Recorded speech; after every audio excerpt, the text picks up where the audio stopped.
Germany just scored 7 goals in a single World Cup match. 7. But today, they face a completely different animal. A team that has never lost to them, and a team they have never beaten.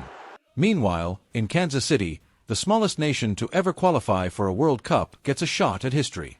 Curaçao, population 150,000, against Ecuador, a team desperate not to crash out in the group stage. One match decides who controls Group E. The other decides who survives it. Let's break down both.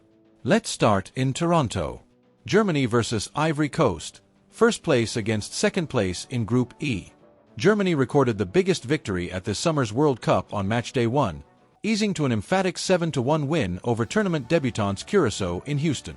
Kai Havertz scored twice, with Nico Schlotterbeck, Jamal Musiala, Nathaniel Brown, and Denise Undav all getting on the scoresheet too. That win extended Germany's streak to 10 straight victories in all competitions, their longest winning run since a 12-game streak back in 1979-80. But here's the catch.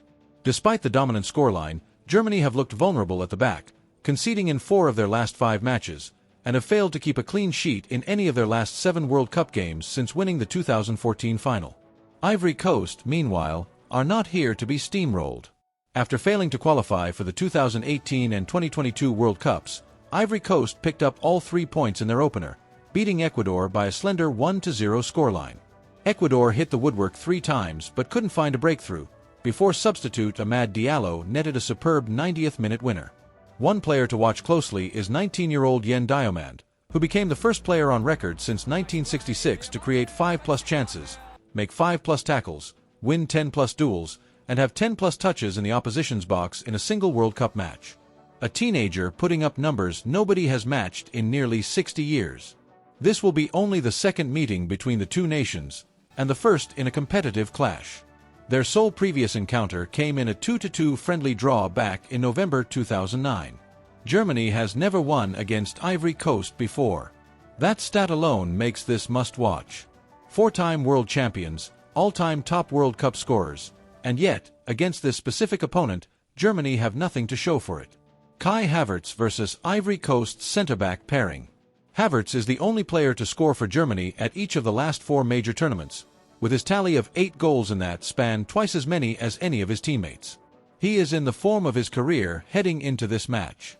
On the other side, Amad Diallo is the man Germany must stop.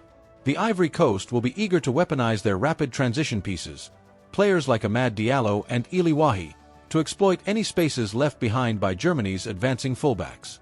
Fresh from his vital cameo against Ecuador, Amad will hope for the chance to become only the second Ivorian ever to score in successive World Cup matches.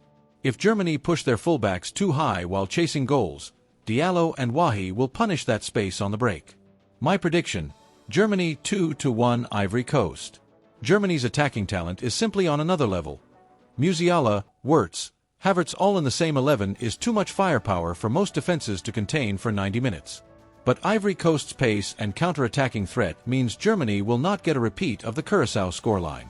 This is Germany's real test of the tournament, and they pass it, but not comfortably. Now to Kansas City, where the smallest nation in World Cup history fights to keep their dream alive. Ecuador come into this match wounded. Ecuador lost a tight 1-0 contest to Côte d'Ivoire despite being the better attacking side in stretches. That was Ecuador's first defeat in 20 matches in all competitions, a run stretching all the way back to September 2024. For Ecuador, defeat here would effectively end any hope of progression. Curaçao's story is the more remarkable one. Curaçao were dismantled 7-1 by Germany at NRG Stadium, the heaviest defeat of the tournament, and their tournament hopes already lean on damage limitation. But Curaçao scored their first-ever World Cup goal on debut against Germany, briefly making it 1-1 before the floodgates opened. Curaçao's broader recent competitive record is concerning. Losses to Australia and Scotland came before the tournament even started. This is a squad in over its head talent-wise, but playing with nothing to lose. These two sides have never met before. Ecuador versus Curaçao is the first chapter in an entirely blank head-to-head record. There is no historical data to weigh, no past results to lean on. Ecuador are a 4-time World Cup participant stepping into the unknown against a debut nation, with all the tactical and psychological pressure flowing in one direction. Inner Valencia versus Curaçao's defense. Ecuador's captain and all-time leading scorer Iner Valencia, with 105 caps and 49 international goals, is playing his third World Cup and carries the expectation of a nation on his shoulders. He has the box movement to feast on a defense that gave up 7 goals to Germany. For Curaçao, the storyline is Leandro Camanencha. If he scores again here, he will become only the third player in history to score in both of a CONCACAF nation's first 2 World Cup matches, a feat unmatched since 1938. My prediction: Ecuador 3-1 Curaçao. Ecuador have to take the maximum here, and the gap between these sides is wide enough that a comfortable, controlled win is the most likely outcome. But Curaçao have already proven they can find the net against the toughest defenses in this tournament. They will not go down without scoring. Ecuador get back on track, but this is not a complete shock-free afternoon.